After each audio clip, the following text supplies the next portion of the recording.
नया दौर के लिए मैं हूं आसिफ ममन। इस वक्त मैं मौजूद हूं जिना कन्वेंशन सेंटर में। यहां पर डान मीडिया की जानिब से आलमी माहौलियाती बहरान पर आलमी कॉन्फ्रेंस मुनक्कद की जा रही है। ये 2 दिन कॉन्फ्रेंस ब्रीथ पाकिस्तान के नाम से है। इस वक्त हमारे साथ मौजूद है इंडिया के Harjeet Singh, globally known climate activist है। आइए उनसे बात करते हैं। असद, शुक्रिया मुझसे बात करने के लिए। और बहुत ही सक्सेसफुल कॉन्फ्रेंस है, मैं ऐसा कहूँगा, और बहुत अच्छा कदम उठाया है डॉन मीडिया ने और बाकी जो उनके साथ जुड़े हैं। बहुत ज़रूरी कदम इसलिए है क्योंकि जो क्लाइमेट चेंज है, जो मौसमी बदलाव हो रहे हैं, उससे सबको फ़र्क पड़ रहा है। पाकिस्तान में हमने देखी तबाही, न कि सिर्फ अभी 2 साल पहले, बट 2010 में बहुत बड़े फ्लड्स आए थे। तो और ऐसी तबाही हम भारत में देखते हैं, बांग्लादेश में देखते हैं, श्रीलंका में देखते हैं, नेपाल में हमने देखा अभी कुछ ही महीने पहले। तो ये अब आम बात हो गई है, लेकिन हमारी तैयारी पुख्ता नहीं है। और उस तैयारी को कैसे किया जाए और बड़े मसलों में कैसे हम साथ मिलकर काम करें। मैं भारत से आया हूँ और बहुत सारे साथी हमारे भारत से आए हैं, नेपाल से हैं और बांग्लादेश से हैं। तो बहुत सारे ऐसे मसले हैं जो हम साथ मिलकर हल कर सकते हैं। उस पर बहुत अच्छी चर्चा हुई है और ये बात भी हो रही है कि हम इसको कैसे आगे लेके जाएं। तो मुझे उम्मीद है कि ये चर्चा सिर्फ यहाँ पर खत्म नहीं होगी, हम उसको आगे ले जाने की बात कर रहे हैं। हम देख रहे हैं सर, ये क्लाइमेट क्राइसिस एक ग्लोबल मसला है, लेकिन पाकिस्तान और इंडिया जो क्लाइमेट चेंज की वजह से सबसे ज्यादा मुतासिर है, लेकिन इन दोनों के ताल्लुकात जो है वो अभी तक खराब है। इस तरह की कोई जॉइंट इनिशिएटिव यहाँ पर कोई नहीं ले सकता। आप इसको किस तरह से देखते हैं कि पाकिस्तान का जो इंडिया के साथ जो कॉन्फ्लिक्ट है वो क्लाइमेट चेंज के इस असरात को कितना और हवा दे रही है? देखिए, बहुत दुख की बात है कि 2 देश आपस में बात नहीं कर पा रहे हैं, जबकि उनकी जो समस्याएं हैं, मसले हैं, वो एक जैसे हैं और दोनों ही बहुत इम्पैक्ट हो रहे हैं क्लाइमेट चेंज से। और चाहे वो स्मॉग का इशू है, वो जो कि हमारे डेवलपमेंट से जुड़ा है, क्लाइमेट चेंज से जुड़ा नहीं है, लेकिन क्लाइमेट चेंज को और ज़्यादा ख़राब करता है।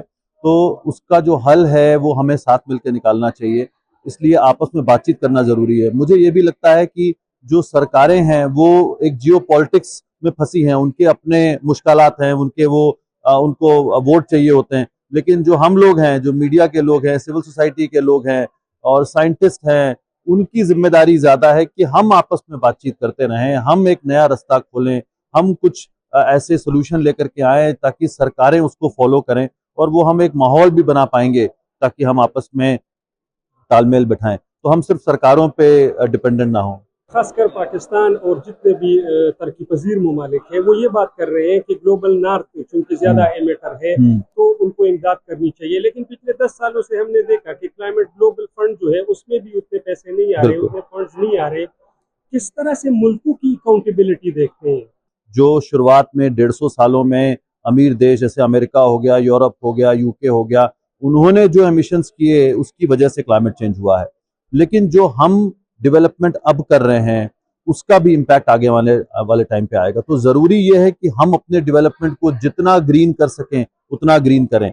माना हमारे पास रिसोर्सेज कम है, लेकिन जो एयर पोल्यूशन का मुद्दा है वो सबसे ज़्यादा हमारा ही डेवलपमेंट से जुड़ा हुआ है। तो कैसे हम तेल, कोयले, गैस से दूर जाएं और साथ साथ में कैसे सोलर, विंड और हाइड्रो की तरफ जाएं, वो ज़रूरी है। माना उसमें पैसा चाहिए जो कि अमीर देश की जिम्मेदारी है, लेकिन जितना हमसे हो सकता है उतना हम करें और आपस में एक दूसरे से कोऑपरेट करें, चाहे वो टेक्नोलॉजी शेयर हो, चाहे आइडियाज का एक्सचेंज हो, नॉलेज की शेयरिंग हो। वो तो हम अपने लेवल पे कर सकते हैं, वो जरूर करना चाहिए। हम ग्लोबल फंडिंग की जब बात करते हैं तो हम देखते हैं कॉन्फ्रेंसेस भी होते हैं, COP29, यहाँ पर वादे किए गए हैं, वो वादे पूरे नहीं हो रहे हैं। क्लाइमेट अगर फंड के हवाले से या दूसरे कमजोर ममालिक की इमदाद के हवाले से वो वादे पूरे नहीं हो रहे हैं। क्या स्ट्रेटेजीज अपनानी चाहिए कमजोर मुल्कों को अगर ये वादे पूरे नहीं होते? देखिए, हमको साथ मिलकर दबाव बनाना पड़ेगा, जो कि हम कर रहे हैं। अगर आप देखें इन कॉन्फ्रेंसेस में इंडिया और पाकिस्तान की पोजीशन सेम है, बांग्लादेश भी वही कहता है, लेकिन हम लोग फिर भी साथ मिलकर काम नहीं कर रहे हैं। साउथ एशिया का ऐसा कोई ग्रुप नहीं है जो कहता है कि हमारी क्या मुश्किलें हैं जिसके लिए हमें रीजनल लेवल पे काम करने की जरूरत है। वो एक बहुत मिसिंग पीस है, मैं कहूँगा, नेगोशिएशन का। लेकिन देखिए, नेगोशिएशन के अलावा कोई और रास्ता भी नहीं है। हम बात कर रहे हैं ग्लोबल इशू की। आप यहाँ पर कितना भी कर लें, लेकिन अगर वहां पर एमिशंस बढ़ता रहेगा, और खासतौर से अमेरिका, जो कि अब ट्रंप आ गए हैं और ये बात कह रहे हैं कि हम तो और ज्यादा तेल कोयला की खदानी करेंगे और ज्यादा एक्सपोर्ट करेंगे ताकि रेवेन्यू आए, उससे तो मसला और ज्यादा बढ़ेगा हमारे लिए। इसलिए उन पर दबाव डालने के लिए हमारा साथ में आना जरूरी है।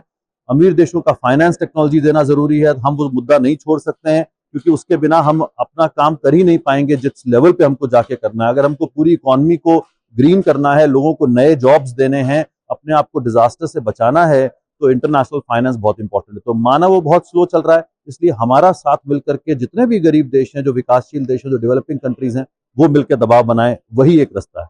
क्या साथ लेकर जा रहे हैं इस कॉन्फ्रेंस से? बहुत सारे लोगों का प्यार और एक उम्मीद कि ये सिर्फ पहला कदम है और हमें आगे जाना है। मैं जिम्मेदारी भी लेके जा रहा हूँ कि सरकारें तो धीरे धीरे आगे बढ़ेंगी, हम लोग तेजी से आगे बढ़ें और अपना रिश्ता मजबूत